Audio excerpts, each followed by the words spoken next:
ওয়াকুল্লু ইনসানিন আলজামনাহু তায়রাহু ফি উনুকিহি, মানুষ তার গোটা জীবনের সমস্ত ইবাদত বন্দেগী কাজকর্মগুলো আমরা তার গলায় মালাবদ্ধ করে রেখে দেই। ওয়া নুখরিজু লাহু ইয়াওমাল কিয়ামাতি কিতাবান ইয়ালকাহু মানশুরা, কাল কিয়ামতের ময়দানে তার সমস্ত আমলগুলো, সমস্ত কাজকর্মগুলো আমরা রেজিস্টার আকারে, বই আকারে, নোটবুক আকারে, একখানা সদ্য প্রকাশিত বই আকারে মড়ক উন্মোচন করে তার হাতে তুলে দেয়। আল্লাহু আকবার। হাতে তুলে দিলে কি করবে? হাতে তুলে দিয়ে আল্লাহ তাআলা বলেন, ইকরা কিতাবাকা কাফা বিনাফসিকাল ইয়াওমা আলাইকা হাসিবা।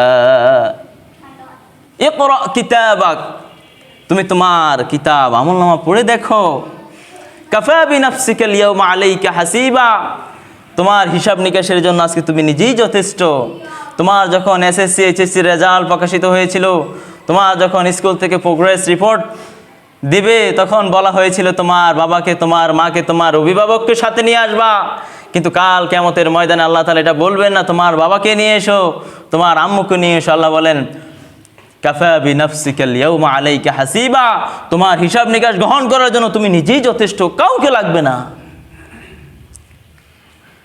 এই আয়াতের তাফসির ইবনে কাসিরের বর্ণনায় হাসান বসরি রাহিমাহুল্লাহ তাআলা বলেন, আল্লাহর শপথ করে বলছি যে আল্লাহ আমল নামার পড়ার দায়িত্ব ব্যক্তির নিজের কাঁধে অর্পণ করবেন, সে আল্লাহর চাইতে, সে আল্লাহই সবচেয়ে বড় ইনসাফের কাজ করেছেন। সুবহানাল্লাহ। আমার আমল নামা আমাকে পড়তে দেবে। মনে করেন টিচার যখন পরীক্ষার খাতা কেটে ছাত্রকে ডেকে বলে, তুমি তোমার খাতাটুকু পড়ো আর তুমি বলো তুমি কত নাম্বার পাবা, তোমার নাম্বারটুকু তুমিই দিয়ে দাও।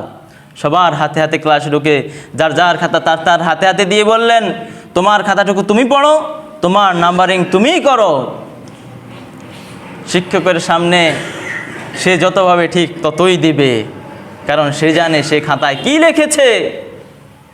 ইকরা কিতাবাক, তুমি তোমার কিতাব পড়ো, তুমি তোমার আমলনামা পড়ো, দেখো কি করেছো গোটা জিন্দিগিতে। ক্ষমতার মসনদে বসে কি করেছো সেটা দেখো, ক্ষমতার দম্ভে কি করেছো সেটা দেখো,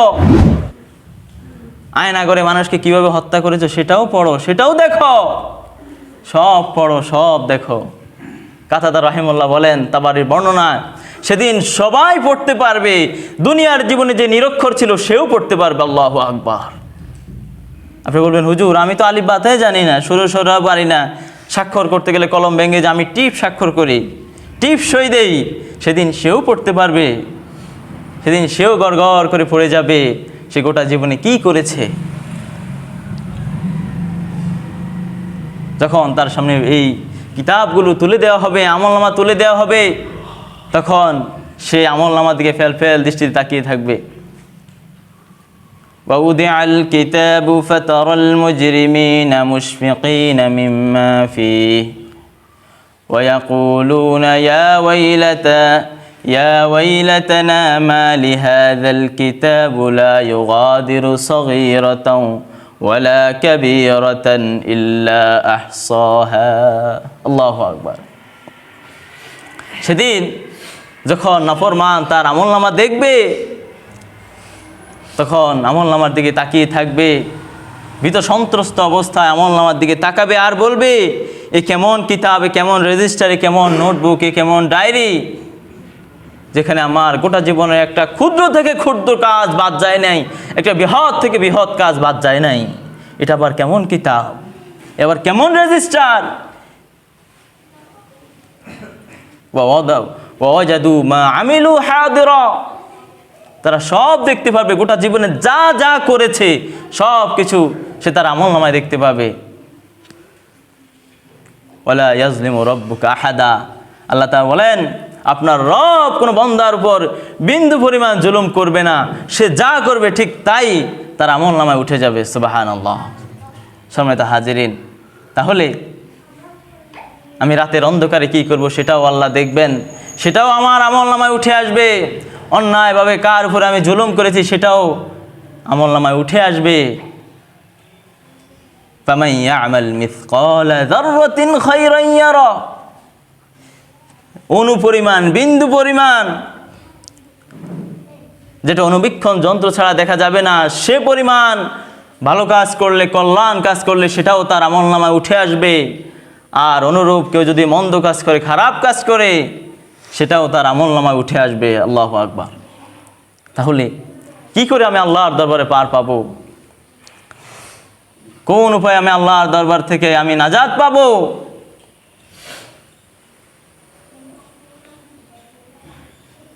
দুনিয়ার 2-4 দিন হয়তো ক্ষমতার কারণে, টাকা পয়সার গরমে আমি পার পেয়ে যাব, কিন্তু আল্লাহর দরবারে পার পাওয়ার কোনো সুযোগ নাই, কোনো সুযোগ নাই।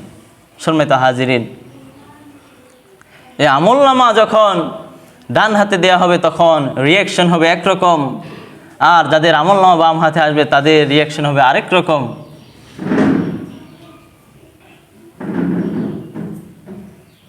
সূরা হাক্কাতে আল্লাহ তাআলা বলেন, فَأَمَّا مَنْ أُوتِيَ كِتَابَهُ بِيَمِينِهِ فَيَقُولُ هَاؤُمُ اقْرَءُوا كِتَابِيَهْ।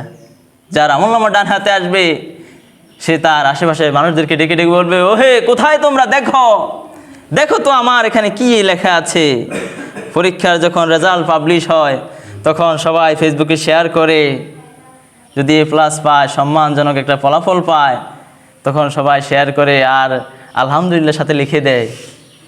সেদিন কাল কিয়ামতের ময়দানে যার আমলনামা ডান হাতে আসবে সে সবাইকে ডেকে ডেকে বলবে, দেখো দেখো কি লেখা আছে এখানে, দেখো হাউ মুকরাউ কিতাবিয়া, দেখো তো কি লেখা আছে এখানে। দুনিয়ার জীবনে যেভাবে A+, গোল্ডেন প্লাস কিংবা ফার্স্ট গ্রেড রেজাল্ট পেলে সবাই যেভাবে মানুষকে দেখায়, দেখিয়ে দেখিয়ে বেড়ায়, খুশিতে আহ্লাদে আটখানা হয়ে সবাইকে দেখায়, দেখো আমার আমলনামা ডান হাতে এসেছে, দেখো দেখো আমি A+ পেয়েছি, দেখো আমি GPA 5 পেয়েছি, দেখো।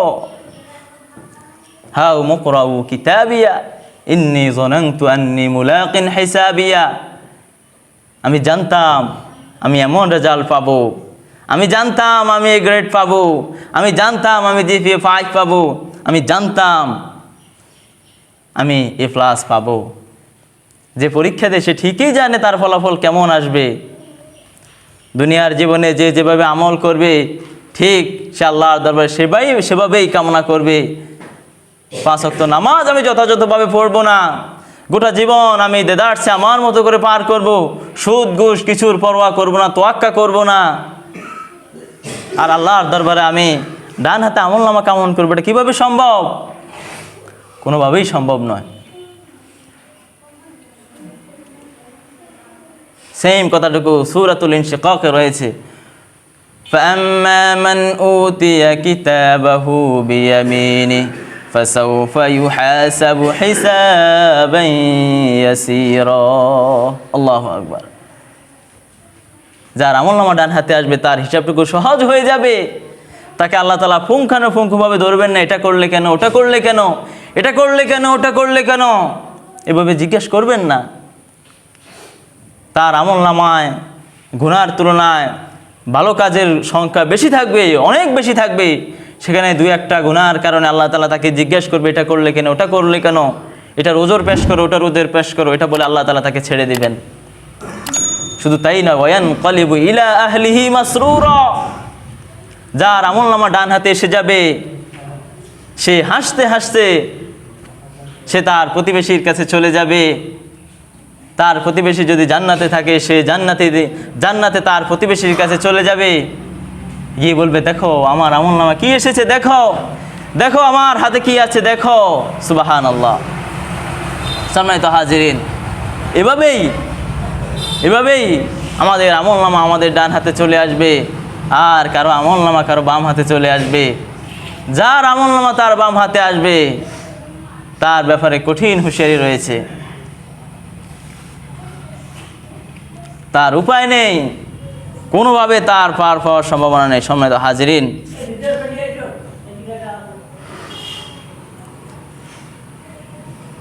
হাজিরিন, যার আমলনামা বাম হাতে আসবে তার উপায় কি হবে?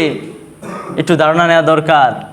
আল্লাহ তাআলা বলেন, ওয়া আম্মা মান উতিয়া কিতাবাহু বিশিমালি ফায়াকুলু ইয়া লাইতানি লাম উতা কিতাবিয়া। নাউযুবিল্লাহ। যার আমলনামা বাম হাতে আসবে সে বলবে, হায় আফসোস, আমাকে যদি আমার আমলনামা নাই দেয়া হতো। কিছুদিন পর এইচএসসি রেজাল্ট প্রকাশ হবে, যে পাস করবে, ভালো ফলাফল করবে, সবাইকে ফোন দিয়ে বলবে, আন্টি আমি জিপি 5 পেয়েছি, আমি A+ পেয়েছি, আমি পাস করেছি। কিন্তু যে ফেল করবে সে কাউকে কিছু বলবে না। কেউ যদি তাকে জিজ্ঞাসা করে তোমার ফলাফল কি, বলবে আমার ফলাফল প্রকাশ হয়নি, আমার ফলাফল সার্টে আসেনি, মনে হয় সমস্যা হয়েছে। ঠিক কাল কিয়ামতের ময়দানে আমরা আফসোস করে বলবো, হায় আমাকে যদি আমার ফলাফল নাই দেয়া হতো, ইয়া লাইতানি লাম উতা কিতাবিয়া, আমাকে যদি আমার আমলনামা নাই দেয়া হতো কতই না ভালো হতো। ওয়ালাম আদরি মা হিসাবিয়া, আমার ফলাফল যদি আমি নাই জানতাম কতই না ভালো হতো। কিভাবে আমি মুখ দেখাবো যে আমি ফেল করেছি? আমি কিভাবে মুখ দেখাবো যে আমি অকৃতকার্য হয়েছি? আমার সব বন্ধুবান্ধব ভালো ফলাফল করেছে অথচ আমি ফেল করেছি।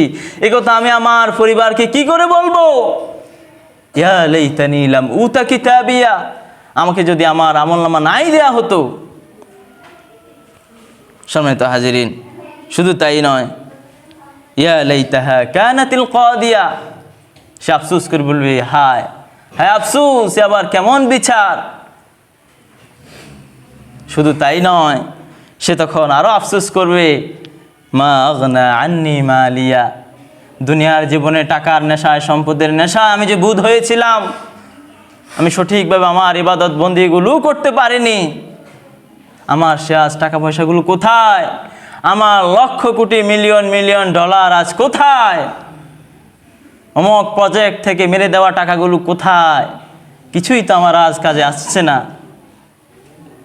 মা আগনা আন্নি মালিয়া, আমার কোনো সম্পত্তি তো আমার কাজে আসছে না। অবৈধভাবে উপার্জন করা একটা টাকাও তো আমার কাজে আসছে না। ইভেন বৈধভাবে উপার্জন করা টাকাও তো আমার আজ কোনো কাজে আসছে না। মা আগনা আন্নি মালিয়া হালাকা আন্নি সুলতানিয়া, আমার রাজত্ব কোথায়? দীর্ঘদিন যে ফোর্স, যে বাহিনী আমাকে প্রোটেকশন দিয়ে রেখেছিল, যে বাহিনী আমাকে শেল্টার দিয়েছিল, যাদের ছত্রছায়া আমি গোটা জীবন পার করেছি, সেই বাহিনী কোথায়? সেই বাহিনীগুলো আজ কোথায়? হালাকা আন্নি সুলতানিয়া, আমার রাজত্ব আজ কোথায় গেল? আমার বাবাগিরি, আমার দাদাগিরি আজ কোথায় গেল? সম্মানিত হাজিরিন, এ হলো দুনিয়া আর আখিরাতের একটা ক্ষুদ্র চিত্র। টাকা পয়সা, ধন দৌলত, ছেলে সন্তান কিছুই সেদিন কাজে আসবে না। সেদিন কিছুই কাজে আসবে না। সেদিন কিছুই কাজে আসবে না। ইয়াউমা লা ইয়ানফাউ মালু ওয়ালা বানুন, সেদিন সহায় সম্পত্তি, ছেলে সন্তান, ভাই ব্রাদার কিছুই কাজে আসবে না। ইল্লা মান আতাল্লাহা বিকলবিন সালিম, তবে সেটাই কাজে আসবে যে একটি সুস্থ হৃদয় নিয়ে, স্বচ্ছ মন নিয়ে ইবাদত বন্দিগি করে গোটাটা জীবন পার করে আল্লাহর দরবারে হাজির হবে, সেই মাত্র পার পাবে। এছাড়া পার পাওয়ার কোনো উপায় নেই। সম্মানিত হাজিরিন, আল্লাহ তাআলা যেন আমাদেরকে আজকের আলোচনা থেকে সবাইকে বুঝার এবং অনুধাবন করার তৌফিক দান করুন বলে আমিন।